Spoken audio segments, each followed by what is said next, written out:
সবাই কেমন আছো? আজকে ছিল অক্ষয় তৃতীয়া, তাই ভোরবেলা 5টার সময় টেনে তুলে দিয়েছে। তারপরে এই যে ঠাকুরের পুজো হচ্ছিল, আমাদের 2 দোকানে পুজো হয়েছে সকালবেলা।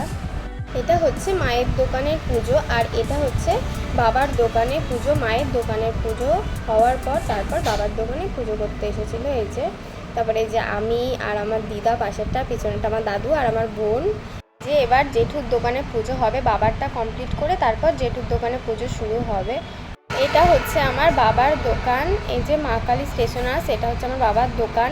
তারপরে এটা হচ্ছে আমার জেঠুর দোকান, এই যে এখন পুজো শুরু হবে ওদের। আর পাশেরটা এই যে এখানে আমার মায়ের দোকান, পার্লার নতুন খুলছে এবার।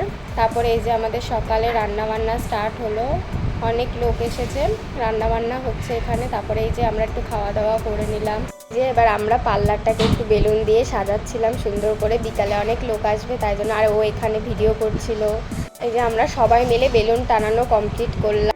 তোমাদের আমার মায়ের দোকানটা পুরো ঘুরে দেখাচ্ছি, দেখো তোমরা সবাই কেমন হয়েছে সবাই বলো। মায়ের কিন্তু এটা বহু দিনের ইচ্ছা ছিল, বহু দিনের শখ ছিল, অবশেষে এটা পূরণ হলো।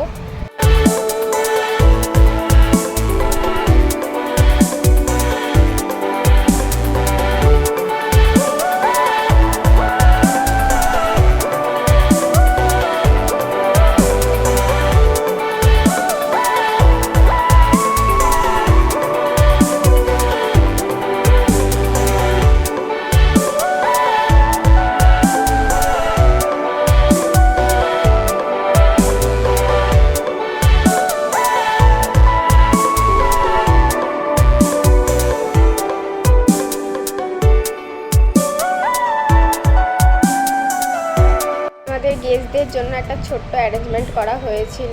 এখানে লুচি ভাজা হচ্ছিল, যে ওরা সবাই মিলে সাজিয়ে দিচ্ছিল, তারপর আমরা সবাই মিলে দিয়ে আসছিলাম। প্রচণ্ড এনজয় করছিলাম এই ব্যাপারটা। কিন্তু কিছুক্ষণ পর যে কি ব্যথা শুরু হলো আর কি বলবো। এই যে কত লোক এসেছে, একের পর এক লোক আসছিল, খুব ভালো লাগছিল, সবাই এসে গল্প করছিল, খুব সুন্দর। আমার বাবা আর পিসামশাই এই যে।